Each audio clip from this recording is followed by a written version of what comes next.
Hello friends, welcome back to my channel. Friends, ನೀವು ನೋಡ್ತಾ ಇದ್ದೀರಾ business women life style in Kannada vlogs. Friends, ಇವತ್ತು Prajwal birthday ದಿನದ full day ವ್ಲಾಗ್ನ ನಿಮ್ಮ ಜೊತೆಗೆ ಶೇರ್ ಮಾಡ್ತಾ ಇದ್ದೀನಿ. ಸೊ ಇಲ್ಲಿ ನೋಡ್ತಾ ಇರ್ಬೋದು, ಟೈಮ್ ಇವಾಗ 6 o'clock ಆಗಿದೆ. ಇವಾಗ ಅಂಗಡಿ ಕೂಡ ಓಪನ್ ಆಗಿದೆ. ಸೊ ಇವತ್ತು ಪ್ರಜ್ವಲ್ ಸ್ಕೂಲಿಗೆ ಹೋಗ್ತಾನೆ. ಅವನು ಹುಟ್ಟಿರೋದು ಸಂಡೇ ದಿನ, ಅಂದರೆ ಸಂಡೇ ನೈಟು. ಸೊ ಹಾಗಾಗಿ ಯಾವಾಗಲೂ ಬರ್ತ್ಡೇ ಬರೋದೇ ಅವನಿಗೆ ಸಂಡೇನೇ ಬರ್ತಾ ಇತ್ತು. ಸೊ ಅವನಿಗೆ ಸ್ಕೂಲಲ್ಲಿ ಬರ್ತ್ಡೇನ ಸೆಲೆಬ್ರೇಟ್ ಮಾಡ್ಕೊಳ್ಬೇಕನ್ನೋದು ತುಂಬಾ ಇಷ್ಟ ಇರುತ್ತೆ ಮಕ್ಕಳಿಗೆ. ಎಲ್ಲನೂ ಅಸೆಂಬ್ಲಿಯಲ್ಲಿ ನಿಂದ್ರಿಸಿ ವಿಶ್ ಮಾಡುತ್ತಾರಲ್ವ.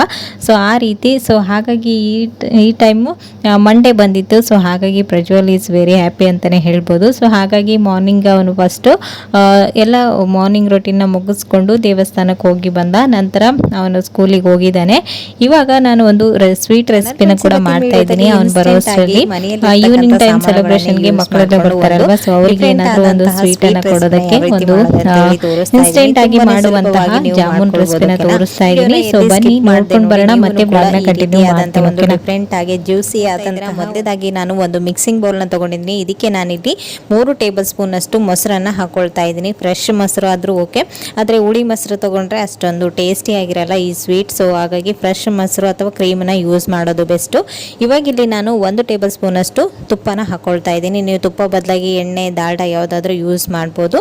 ನಂತರ ಇದಕ್ಕೆ ನಾನಿಲ್ಲಿ 3 ಟೇಬಲ್ ಸ್ಪೂನ್ ಅಷ್ಟು ಹಾಲಿನ ಪುಡಿ, ಯಾವುದೇ ಬ್ರ್ಯಾಂಡ್ ಆದರೂ ತಗೊಳ್ಳಿ, ಮನೆಯಲ್ಲಿ ಯಾವ್ದು ಅವೈಲೇಬಲ್ ಇರುತ್ತೆ ಅದನ್ನು ನೀವು ಯೂಸ್ ಮಾಡ್ಬೋದು. ಒಂದು ವೇಳೆ ಮಿಲ್ಕ್ ಪೌಡರ್ ಇಲ್ಲ ಅಂತಂದರೆ ನೀವು ಜಾಮೂನ್ ಪೌಡರ್ ಸಿಗುತ್ತಲ್ವ, ಅದನ್ನು ಕೂಡ ಯೂಸ್ ಮಾಡ್ಬೋದು. ಇವಾಗ ಇದಕ್ಕೆ ನಾನಿಲ್ಲಿ 1 ಪಿಂಚ್ನಷ್ಟು ಸಾಲ್ಟನ್ನು ಸೇರಿಸ್ಕೊಳ್ತಾ ಇದ್ದೀನಿ. ಒಂದು ಸ್ವೀಟ್ ಮಾಡಬೇಕಂದ್ರೆ ಸ್ವಲ್ಪ ಸಾಲ್ಟನ್ನು ಸೇರಿಸಿದ್ರೆ ಅದರ ಟೇಸ್ಟ್ ಡಿಫ್ರೆಂಟ್ ಆಗಿರುತ್ತೆ. ಹಾಗಂತ ನೀವು ಸ್ವೀಟ್ಗೆ ಜಾಸ್ತಿ ಸಾಲ್ಟನ್ನು ಸೇರಿಸಿದ್ರೆ ಸ್ವೀಟ್ ತಿನ್ನೋದಕ್ಕೆ ಆಗಲ್ಲ. ಸೊ ನಿಮಗೆ ಗೊತ್ತಿರೋದೇನೆ. ಇವಾಗ ಇದಕ್ಕೆ ನಾನಿಲ್ಲಿ ಸ್ವಲ್ಪ ಬೇಕಿಂಗ್ ಪೌಡರ್ನ ಹಾಕ್ತಾ ಇದ್ದೀನಿ. ನೀವು ಬೇಕಿಂಗ್ ಪೌಡರ್ ಇಲ್ಲ ಅಂತಂದರೆ ಬೇಕಿಂಗ್ ಸೋಡಾನ ಕೂಡ ಯೂಸ್ ಮಾಡ್ಬೋದು. ಫ್ರೆಂಡ್ಸ್, ನಿಮಗೆ ನೆನಪಿರಲಿ, ಬೇಕಿಂಗ್ ಪೌಡರ್ ಬೇರೆ ಮತ್ತು ಬೇಕಿಂಗ್ ಸೋಡಾ ಬೇರೆ. ಸೊ ನೋಡಿಕೊಂಡು ಹಾಕೊಳ್ಳಿ. ನಾನು ಹಾಕೊಂಡಿದ್ನಲ್ವ ಅದಕ್ಕಿಂತ ಸ್ವಲ್ಪ ಕಡಿಮೆ ಹಾಕೊಳ್ಳಿ ಬೇಕಿಂಗ್ ಸೋಡಾ ಯೂಸ್ ಮಾಡೋರಾಗಿದ್ದರೆ. ಇವಾಗ ಇಲ್ಲಿ ನೋಡ್ತಾ ಇದ್ರೆ ಎಲ್ಲನೂ ಈ ರೀತಿ ಚೆನ್ನಾಗಿ ಮಿಕ್ಸ್ ಮಾಡ್ಕೊಳ್ಬೇಕು. ಮೊಸರು, ಮಿಲ್ಕ್ ಪೌಡರ್ ಮತ್ತು ತುಪ್ಪ ಎಲ್ಲನೂ ಚೆನ್ನಾಗಿ ಮಿಕ್ಸ್ ಆಗೋ ಥರ ಈ ರೀತಿ ಕ್ರೀಮಿ ಕನ್ಸಿಸ್ಟೆನ್ಸಿ ಬರೋವರೆಗೂ ನೀಟಾಗಿ ಈ ರೀತಿ ಮಿಕ್ಸ್ ಮಾಡ್ಕೊಳ್ಳಿ. ಇವಾಗ ಇಲ್ಲಿ ನೋಡ್ತಾ ಇದ್ರೆ ಇದಕ್ಕೆ ನಾನಿಲ್ಲಿ 2 ಕಪ್ನಷ್ಟು ಗೋಧಿ ಹಿಟ್ಟನ್ನು ಯೂಸ್ ಮಾಡ್ತಾ ಇದ್ದೀನಿ. ನೀವು ಗೋಧಿ ಹಿಟ್ಟು ಬದಲಾಗಿ 1 ಕಪ್ನಷ್ಟು ಮೈದಾ ಹಿಟ್ಟು, 1 ಕಪ್ನಷ್ಟು ಗೋಧಿ ಹಿಟ್ಟನ್ನು ಕೂಡ ಯೂಸ್ ಮಾಡ್ಬೋದು. ನಾನಿಲ್ಲಿ 2 ಕಪ್ನಷ್ಟು ಗೋಧಿ ಹಿಟ್ಟನ್ನು ಯೂಸ್ ಮಾಡಿದ್ದೀನಿ. ಇವಾಗ ಇದನ್ನು ಹಾಕಿ ಚೆನ್ನಾಗಿ ಎಲ್ಲನೂ ಹೊಂದ್ಕೊಳ್ಳುವಾಗೆ ನೀಟಾಗಿ ಮಿಕ್ಸ್ ಮಾಡ್ಕೊಳ್ಬೇಕು. ಈ ಮೊಸರು, ಬೇಕಿಂಗ್ ಸೋಡಾ ಮತ್ತು ಗೀ ಎಲ್ಲ ಕಡೆನೂ ಚೆನ್ನಾಗಿ ಹೊಂದ್ಕೊಳ್ಳುವಾಗೆ ಈ ಹಿಟ್ಟನ್ನು ನಾದ್ಕೊಳ್ಳಿ. ಇವಾಗ ಇದಕ್ಕೆ ನಾನಿಲ್ಲಿ ಕಾಯಿಸಿ ಆರಿಸಿರುವಂಥ ಹಾಲನ್ನು ಸೇರಿಸ್ಕೊಳ್ತಾ ಇದ್ದೀನಿ. ನೀವು ಇದ್ರ ಬದಲಾಗಿ ನೀರನ್ನು ಕೂಡ ಸೇರಿಸ್ಕೊಳ್ಬೋದು. ನೀರು ಬದಲಾಗಿ ಹಾಲನ್ನು ಹಾಕೋದ್ರಿಂದ ಸ್ವೀಟ್ ಟೇಸ್ಟ್ ಇನ್ನೂ ಚೆನ್ನಾಗಿರುತ್ತೆ ಅಂತೇಳಿ ಅಷ್ಟೇ.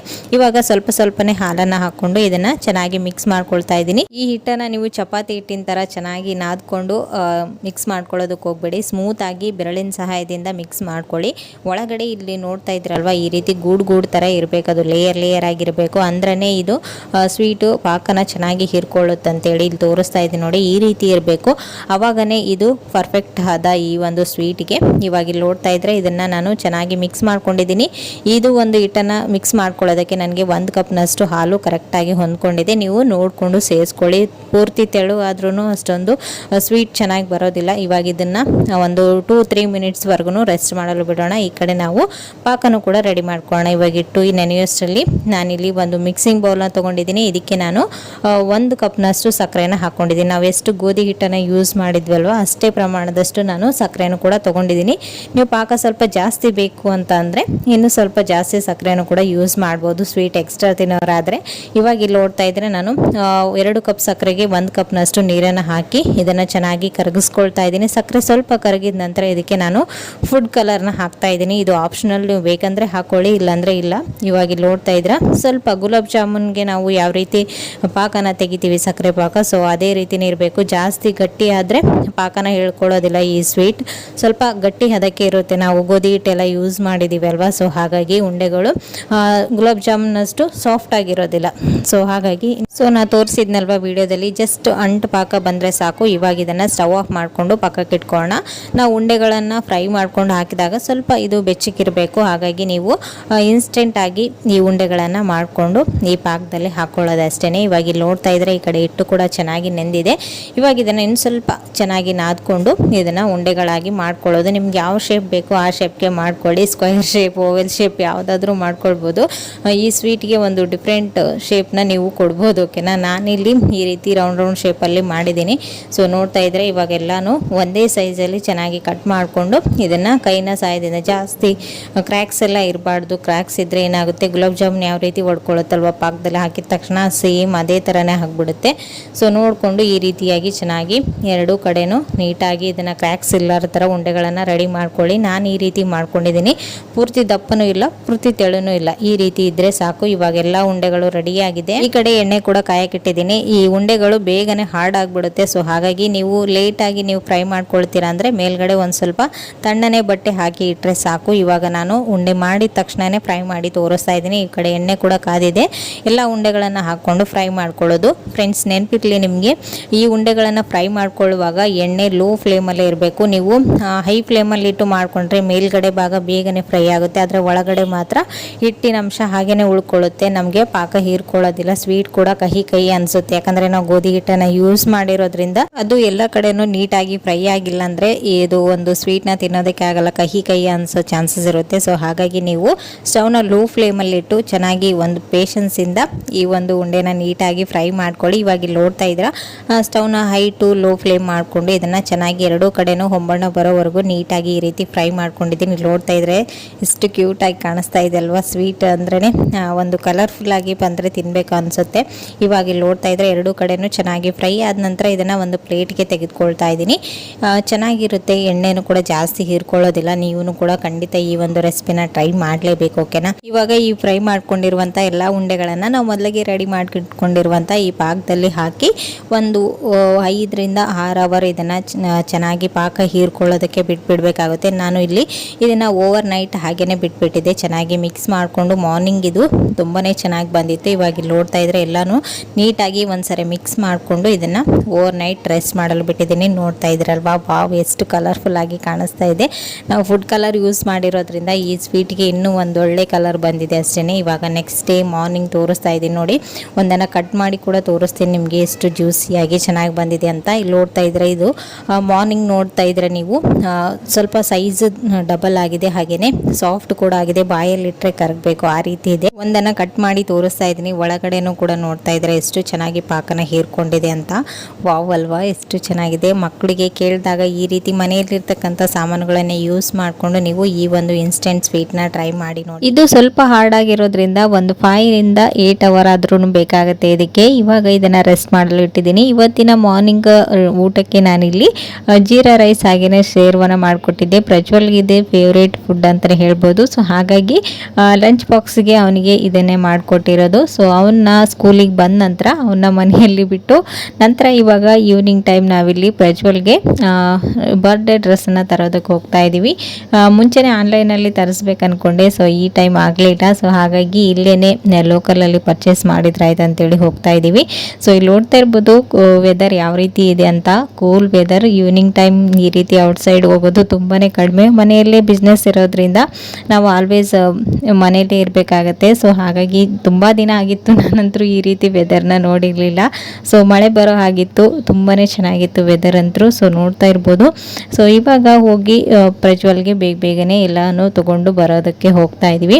ಈ ರೀತಿ ಒಂದು ಥರದಕ್ಕೆ ಹೋದರೆ ಗೊತ್ತಲ್ವಾ, ಒಂದೆರಡಂತರೂ ತೊಗೊಳ್ತೀವಿ. ಸೊ 2 ಥರದ ಡ್ರೆಸ್ನ ತೊಗೊಂಡು ಬಂದಿದ್ವಿ. ಅವನಿಗೆ ಯಾವ್ದು ಇಷ್ಟ ಆಗುತ್ತೆ ಅದನ್ನು ಹಾಕ್ಕೊಳ್ಳೆ ಅಂತೇಳಿ. ಸೊ ಅವನೇ ಹೋಗ್ಬೇಕಿತ್ತು, ಬಟ್ ಆದರೆ ಅವನಿಗೆ ಫಿಟ್ ಇಷ್ಟ ಆಗಲ್ಲ ಕಲರ್ ಎಲ್ಲ. ಸೊ ನನ್ನ ಚಾಯ್ಸ್ ಇಷ್ಟ ಆಗುತ್ತೆ. ಸೊ ಹಾಗಾಗಿ ನಾನೇ ಹೋಗಿರೋದು. ಮುಂದೆ ಆದರೆ ಮಕ್ಕಳು ನಮ್ಮ ಮಾತಂತರೂ ಕೇಳೋದೇ ಇಲ್ಲ. ಸೊ ಅವ್ರಿಗೆ ಯಾವ್ದು ಇಷ್ಟ ಆಗುತ್ತೆ ಅದನ್ನು ಹಾಕ್ಕೊಳ್ತಾರೆ. ಇವಾಗ ಚಿಕ್ಕವರು ಇರುವಾಗ ನಾವು ಇಷ್ಟಪಟ್ಟಿದ್ದ ಡ್ರೆಸ್ಸನ್ನು ಹಾಕ್ಕೊಳ್ಳಿ ಅಂತೇಳಿ. ಸೊ ಅವನಿಗೆ ಇಷ್ಟ ಆಗಿಲ್ಲ ಅಂದರೆ ರಿಟರ್ನ್ ಮಾಡಬೇಕಂತಲೂ ಕೂಡ ಹೇಳಿದ್ದೆ ನಾನು. ಸೊ ಇಲ್ಲ, ಅವನಿಗೆ ಇಷ್ಟ ಆಯಿತು ಡ್ರೆಸ್ ಎಲ್ಲನೂ. ಸೊ ಹಾಗಾಗಿ ಅದನ್ನೇ ಫಸ್ಟ್ ಹಾಕ್ಕೊಂಡು ನೋಡ್ದೆ. ಎಲ್ಲನೂ ಫಿಟ್ಟಿಂಗ್ ಎಲ್ಲನೂ ಕರೆಕ್ಟಾಗಿತ್ತು. ನಂತರ ಇಲ್ಲಿ ನೋಡ್ತಾ ಇರ್ಬೋದು ಈವ್ನಿಂಗ್ ಟೈಮ್ ಸ್ನ್ಯಾಕ್ಸ್ಗೆ ನಾನಿಲ್ಲಿ ಬೇಲ್ಪೂರಿನ ಮಾಡ್ಕೊಡ್ತಾ ಇದ್ದೀನಿ. ಮಕ್ಕಳೆಲ್ಲ ಬರ್ತಾ ಇದ್ರು. ಪ್ರಜ್ವಲ್ ಹೋಗಿ ಇನ್ವೈಟ್ ಮಾಡಿ ಬಂದಿದ್ದ ಬರ್ತ್ಡೇಗೆ. ಇನ್ನು ಸ್ವಲ್ಪ evening time 7 o'clock 7:30 cake cut ಮಾಡೋದು ಅಂತೇಳಿ ಅನ್ಕೊಂಡಿದೀವಿ. ಅಷ್ಟು ದೊಡ್ಡ ದೊಡ್ಡ ಸೆಲೆಬ್ರೇಷನ್ ಏನಿಲ್ಲ, ಅಷ್ಟೊಂದು ಇಷ್ಟ ಆಗೋದಿಲ್ಲ ಪ್ರಜ್ವಲ್ಗೆ ಹಾಗೆ ಅವರ ಪಪ್ಪನಿಗೆ. ಸೊ ಹಾಗಾಗಿ ಸಿಂಪಲ್ಲಾಗಿ ಆಲ್ವೇಸ್ ಮಾಡ್ಕೊಂಡು ಬಂದಿದ್ದೀವಿ ಅಲ್ವಾ, ಸೊ ಹಾಗಾಗಿ ಬಿಡಬಾರ್ದು ಅಂತೇಳಿ. ಸೊ ಅವನಂತರೂ ಬೇಡ ಸಾಕು ನನಗೆ ಅಂತ ಹೇಳ್ತಾ ಇದ್ದ. ಸಾಕು ಅಂದರೆ ಹೇಗೆ ಬಿಡೋಕ್ಕಾಗುತ್ತೆ. ಸೊ ಆಲ್ವೇಸ್ ಮಾಡ್ಕೊಂಡು ಬಂದಿರೋದು ಮಾಡ್ಕೊಂಡು ಹೋಗೋಣ ಆದಷ್ಟು ಅಂತೇಳಿ ಮಾಡಿಕೊಂಡು ಹೋಗ್ತಾ ಇದ್ದೀವಿ. ಸೊ ಇದು ಪ್ರಜ್ವಲ್ನ 13 ಇಯರ್ಸ್ ಬರ್ತ್ಡೇ. ಈಗೇನೋ ಸಣ್ಣ ಮಗು ಅಂತ ಅನ್ನಿಸ್ತಾನೆ, ಬಟ್ 13 ಇಯರ್ಸ್ ಆಗಿನೇ ಹೋಯಿತು. ಈಗಾಯಿತು ಗೊತ್ತಿಲ್ಲ. ಮಕ್ಕಳು ಆಲ್ವೇಸ್ ನಮ್ಮ ಜೊತೆಗೇ ಇರೋದ್ರಿಂದ ಯಾವಾಗ ಟೈಮ್ ಆಗುತ್ತಂತಲೇ ಗೊತ್ತಾಗೋದಿಲ್ಲ. ಜೀವನದಲ್ಲಿ ಕೆಲಸ, ಕರೆಕ್ಟ್ ಟೈಮಿಗೆ ಊಟ, ನಿದ್ದೆ ಎಲ್ಲನೂ ಇದ್ಬಿಟ್ರೆ ಟೈಮ್ ಹೋಗೋದೇ ಗೊತ್ತಾಗೋದಿಲ್ಲ.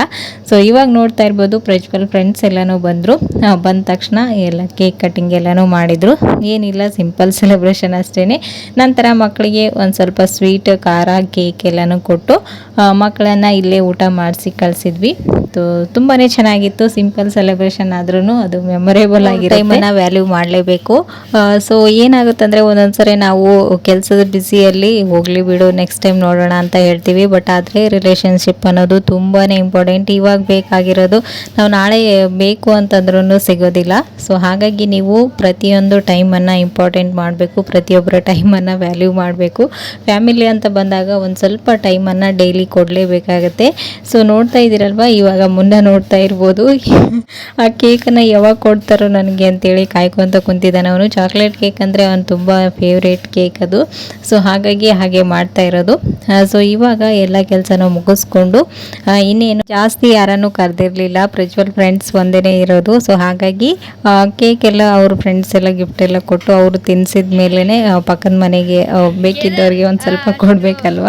ಸೊ ಹಾಗಾಗಿ ಕೊಟ್ಟು ಕಳಿಸ್ತಾ ಇದ್ದೀವಿ. ಪ್ರಜ್ವಲ್ ಎಲ್ಲನೂ ನೀನೇ ಖಾಲಿ ಮಾಡ್ತಾ ಇದೀಯ ಅಂತ ಕೇಳ್ತಾ ಇದ್ದಾನೆ. ಸೊ ಇವಾಗ ಒಂದು ಸ್ವಲ್ಪ ಫೋಟೋಸ್ ಎಲ್ಲನೂ ತೊಗೊಂಡು ನಂತರ ಇವಾಗ ಪ್ರಜ್ವಲ್ಗೆ ಅವ್ರ ಪಕ್ಕದ ಮನೆಯವರಿಗೆ, ಅವ್ರಿಗೆ ಯಾರೆಲ್ಲ ಫ್ರೆಂಡ್ಸ್ ಇದ್ದಾರಲ್ವ ಅವರಿಗೆಲ್ಲ ಕೊಡೋದಕ್ಕೆ ಎಲ್ಲನೂ ರೆಡಿ ಮಾಡ್ತಾ ಇದ್ದೀನಿ. ಚಿಕ್ಕ ಚಿಕ್ಕ ಪ್ಲೇಟ್ಸ್ಗಳಲ್ಲಿನೇ ಕೊಟ್ಟಿರೋದು. ಮಳೆ ಬರ್ತಾ ಇತ್ತು. ಸೊ ಹಾಗಾಗಿ ಕೆಲವೊಂದು ಫ್ರೆಂಡ್ಸ್ ಇನ್ನೂ ಬಂದಿರಲಿಲ್ಲ. ಫೇವ್ರೇಟ್ ಫ್ರೆಂಡ್ಸ್ ಹತ್ರ ಯಾರಿದ್ದಾರಲ್ವ ಅವರು ಮಾತ್ರ ಬಂದಿರೋದು. ಹಾಗೆಯೇ ಲೋಕಲಿಂದ ಬಂದಿರೋರಾದ್ರೇ ದೇಸೂರ್ಲಿಂದ ಒಂದು ಹುಡುಗ ಬಂದಿದ್ದ. ಸೊ ಅವನು ಬೆಸ್ಟ್ ಫ್ರೆಂಡ್, ಯಾವಾಗಲೂ ಬರ್ತಾನೆ ಇರ್ತಾನೆ ಅವನು. ನಮ್ಗಳಿಗೆಲ್ಲ ವಿಶ್ ಮಾಡೋದೇ ಕಡಿಮೆನೇ. ಸೊ ಅಲ್ಲಿಂದ ಫ್ರೆಂಡ್ಸ್ ಎಲ್ಲ ಬಂದು ಬರ್ತ್ಡೇ ಸೆಲೆಬ್ರೇಷನ್ ಮಾಡೋದು ಎಲ್ಲಿಗೆ ತುಂಬಾ ಡಿಫ್ರೆಂಟ್ ಇದೆ ಅವಾಗೂ ಇವಾಗೂ. ಏನೇ ಆಗಲಿ ಮಕ್ಕಳ ಖುಷಿನೇ ನಮ್ಮ ಖುಷಿ ಅಲ್ವಾ. ಸೊ ಹಾಗಾಗಿ ಮಕ್ಕಳಿಗೆ ನಾವು ತುಂಬಾ ಟೈಮ್ ಕೊಡಬೇಕು. ಇವಾಗಿದ್ದವರು ಇನ್ನೊಂದು ಸ್ವಲ್ಪ ದಿನಕ್ಕೆ ಇನ್ನೂ ದೊಡ್ಡವರಾಗಿಬಿಡ್ತಾರೆ. ಆಮೇಲೆ ಎಜುಕೇಷನು ಅದು ಇದು ಅಂತೇಳಿ ಮತ್ತೆ ಅವರು ನಮ್ಮಿಂದ ಸಪ್ರೇಟ್ ಆಗೋದೇ ಇದೆ. ಸೊ ಹಾಗಾಗಿ ಇರುವಂಥ ಕ್ಷಣನ ಆದಷ್ಟು ಮೆಮೊರೇಬಲ್ ಆಗಿ ಚೆನ್ನಾಗಿ ಸೆಲೆಬ್ರೇಟ್ ಮಾಡಬೇಕು ಅನ್ನೋದು ನನ್ನ ಒಂದು ಅಭಿಪ್ರಾಯ ಅಷ್ಟೇ. ಪ್ರೀತಿ ಅಂದರೆ ತಾಯಿ ಪ್ರೀತಿ ಆಗಿರ್ಬೋದು ಅಥವಾ ಅಣ್ಣ ತಂಗಿ ಪ್ರೀತಿ ಆಗಿರ್ಬೋದು, ಯಾವುದೇ ಆಗಿರಲಿ ಅದನ್ನು ಕೊಡೋದಷ್ಟೇ. ನಾವು ಅದರಿಂದ ಜಾಸ್ತಿ ಎಕ್ಸ್ಪೆಕ್ಟೇಷನ್ ಇಟ್ಕೊಂಡಾಗ ನಮಗೆ ತುಂಬಾ ಬೇಜಾರಾಗುತ್ತೆ. ಸೊ ಹಾಗಾಗಿ ನಾವು ಆದಷ್ಟು ಒಳ್ಳೆಯದನ್ನೇ ಕೊಡ್ತಾ ಇದ್ದರೆ ನಮಗೆ ಒಳ್ಳೆಯದನ್ನೇ ಬರುತ್ತೆ. ಸೊ ಮಕ್ಕಳನ್ನು ತುಂಬಾ ಕೇರ್ ಮಾಡಬೇಕು. ಇವಾಗಿನ ಜನ್ರೇಷನಲ್ಲಿ ಅಂತೂ ಒಂದು ಸ್ವಲ್ಪ ಇಲ್ಲ ಬಿಡು ಚೆನ್ನಾಗಿದ್ದಾರೆ ಅಂತ ಹೇಳೋ ಹಾಗೇ ಇಲ್ಲ. ಸೊ ತುಂಬಾ ಕೇರ್ಫುಲ್ಲಾಗಿ ನೋಡ್ಕೊಳ್ಳೋದು ತುಂಬಾ ಇಂಪಾರ್ಟೆಂಟ್. ಇವಾಗ ಇಲ್ಲಿ ನೋಡ್ತಾ ಇರ್ಬೋದು ನೈಟ್ ಡಿನ್ನರ್ಗೆ ಕ್ಯಾರೆಟ್ ರೈಸನ್ನು ಕೂಡ ಮಾಡ್ಕೊಂಡಿದ್ದೆ. ಸೊ ಇದಾಗಿತ್ತು ಇವತ್ತಿನ ಒಂದು ಫುಲ್ ಡೇ ಬ್ಲಾಗ್. ಇವತ್ತಿನ ಬ್ಲಾಗ್ ಇಷ್ಟ ಆದರೆ ಪ್ಲೀಸ್ ಒಂದು ಲೈಕ್ ಕೊಡೋದನ್ನು ಮರಿಬೇಡಿ. ಮತ್ತು ನಾಳೆ ಹೊಸ ಬ್ಲಾಗ್ನೊಂದಿಗೆ ಮತ್ತೆ ನಿಮ್ಮನ್ನ ಮೀಟ್ ಮಾಡ್ತೀನಿ ಫ್ರೆಂಡ್ಸ್. ಅಲ್ಲಿವರೆಗೂ ಟೇಕ್ ಕೇರ್, ಬಾಯ್.